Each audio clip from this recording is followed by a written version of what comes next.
Welcome back, friends. My name is Deepak More. You are watching my YouTube channel, TheIndianOptions.com. Today we are going to discuss a very important topic, that why backtesting usually fails. It doesn't fail exactly, but it doesn't give the desired result as well. So we are going to try to find out the balance between these two things. Now, first of all, what is backtesting?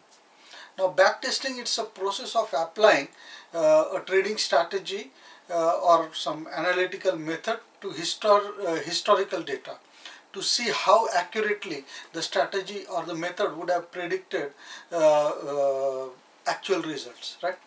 The assumption behind this approach is that if the method works in the past, it will also work in future, right?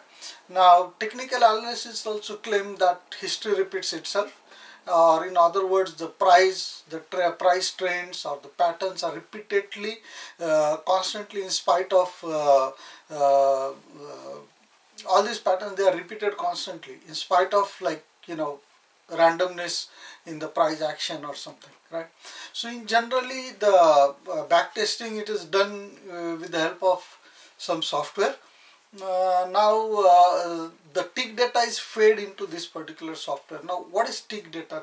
What is tick? Tick, it is the measurement of like minimum upward or downward movement in the price of the security, and tick data refers to like market data which shows price and volumes at every print, and additionally tick data includes the information about every change to the bid and ask prices, right? Like whenever some order is put in the exchange, the price changes up or down, that is called as tick. And tick can happen, like a tick happens every second. Actually, when the market is up, tick happens almost every second or every half a second or so. So when you collect all this price data over a period of time, or over a period of like say 10 years, it becomes a huge data with very minute changes in prices. So all this data is called as a tick data. And so what we do is, like, we have our strategy here, and we feed this strategy to the tick data. Tick data is like how the market is going up and down, and we apply the strategy to that, and then we see how our strategy gives profit or losses, or where does it make the losses or something. It's like fictitious losses and not the real losses. So you get an idea about how your strategy is working, or how your strategy will work under the given circumstances or so. So usually you have like 10 to 12 years of a tick data. Either it is 10-second tick, or maybe 1-minute tick, or maybe 5-minute tick, or depend on your strategy, right? So it is tested in this historic data environment to predict how it will work in the live environment. But the live environment parameters are completely different than the back testing environment. So we are going to discuss few of these parameters here. Now, first of all, what happens is, like when we are doing the testing, it is usually a game for us. Basically, it's like a game. Like when we are back testing, if we do any mistake, we simply reverse back and then do it right the next time, and go on, right? But in real life situation, it doesn't happen that way. Once you make a mistake, it means it is going to cost you some money, right? So this is one thing. Now, based on the situation we deem fit, we enter or exit the trade, right? In real life, when you are playing with your real money, the situation is very different, and you are like more careful, right? Now you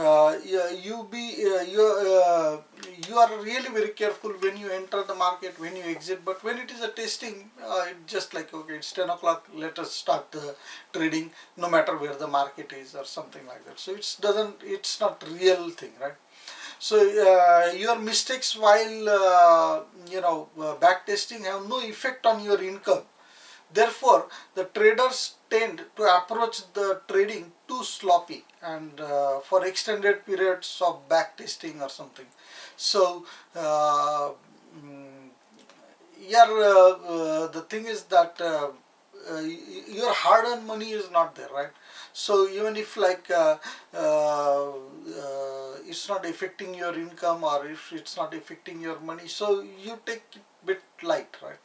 So carelessness and undisciplined backtesting behavior will carry over to the live trading. If it is this, needless to say that live trading performance will be quite different from. Sorry, I'm just so tired. Okay, so the live trading performance will be quite different from what happened during the testing period, right? Because we are treating it as a test and not the real, money, right? Also, second point is that we tend to pick up the time which suits our strategy, right?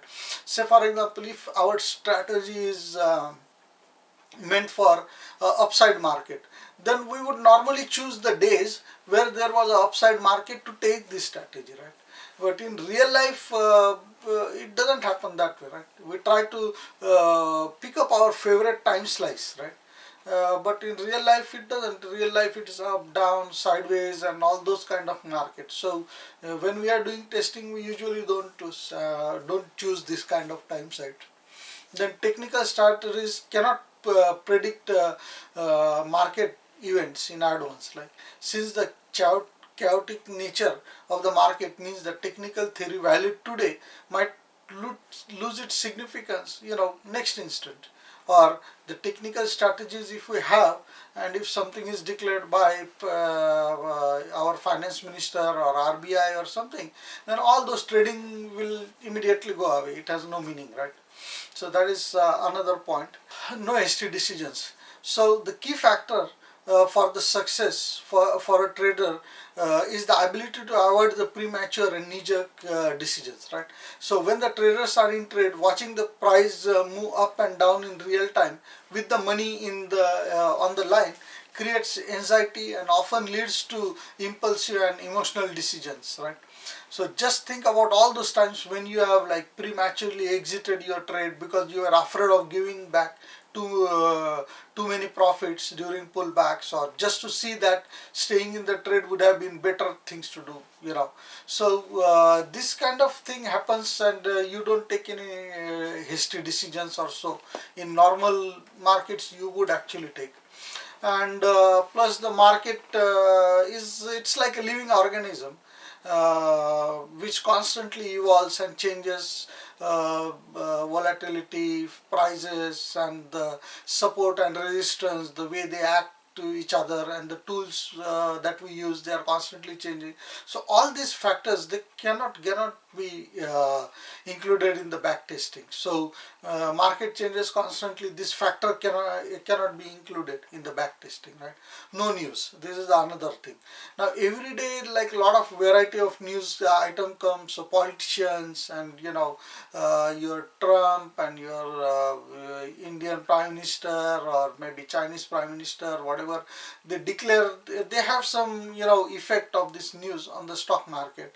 But all this news, and why the stock market goes up or down, or some geopolitical events are there, and all this, they dictate the price movements. But this thing is missing from the testing, like because we do normally testing in some valid environment, and all the news happening at that time, they are irrelevant anyway, because on that day when we were testing, those news are not appearing right now, right? So you don't know what happened on that XYZ day, and so why the market suddenly took a dip, or why the market went up, or what exactly happened during that time. We don't know that kind of thing. So how can we basically do the testing effectively when there is absence of news? Because news play a very integral role in your day-to-day trading, right? And isolation. Now isolation meaning like when we are doing our trading, say for example we are doing option testing, option back testing of options, but there are a lot of markets. Equity market is there, commodity market is there, forex market is there, your oil prices are there. There are a lot of such kind of factors which are interlinked with this options market. So when you are doing the trading only in the option market, which means you are isolating yourself from all the other dynamics or all the other parameters, then that also actually is affecting the market somehow. But in back testing, that effect is missing, right? Then there are no emotions also, like no real money is at stake, so no emotion. It is as simple as that. Like if you have hard-earned money and you're having, like, okay, 5 lakh of your amount, it is there in this thing, and then it is there at the stake, then the emotions that happen when you are doing that is completely different than what would happen when you are doing the testing. So there are no emotions in back testing. Also, like in trading behavior, we have identified around maybe 40 plus trading behaviors which actually give us a very fair idea of how you would behave in certain market conditions, right? The impact on your trades is inevitable. Doesn't matter if it is positive or negative, the trading behavior will dictate how good of a trader you can or will be, basically, right? The trading behavior is completely missing out of this backtesting scenario. Then and also for the option strategies, now I'm on the last slide of this. So in the option strategy also, like when we are doing the testing, usually in equity market or with the index or something, we have only one figure to watch, whether the market is going up and down, and the tick data. But when we are talking about the options back testing, in option testing, like we have the complete option chain available to us, like based on the market conditions, which may change every like half an hour or 1 hour. We might take some strike prices out of the money, sometimes in the money, sometimes call side, sometimes put side, and all those. We kind of play throughout the option chain so many times, and it is very difficult for to emulate your trading performance in your lifetime in your live market. You cannot imitate that same kind of behavior in the back testing, because in back testing the data is usually very limited, and they might not give you all the strike prices, all the prices, and even if you have all that data, it would be very difficult to find out a software which will allow us to do the trading as far as in the as good as in real time, right?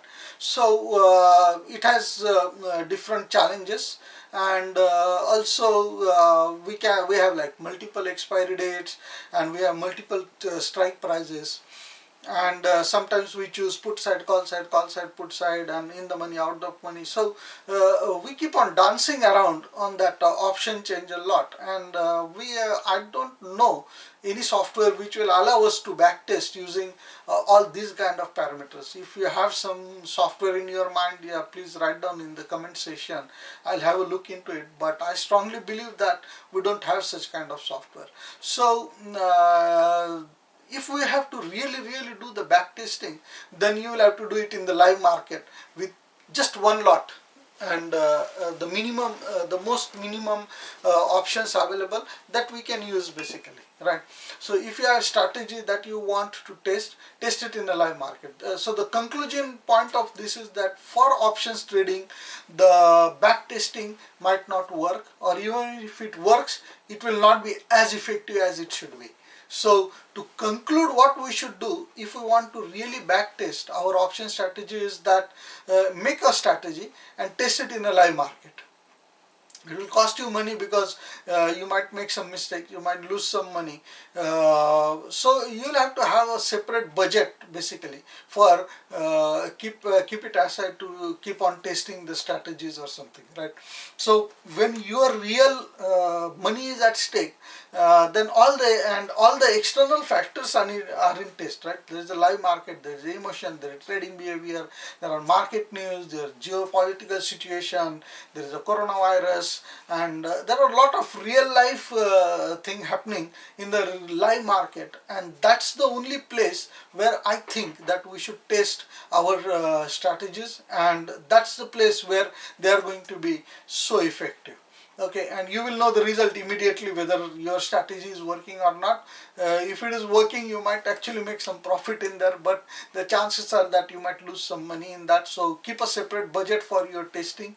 It needn't be really, just keep some 5-10% of your profits aside for this kind of testing, and you'll be okay.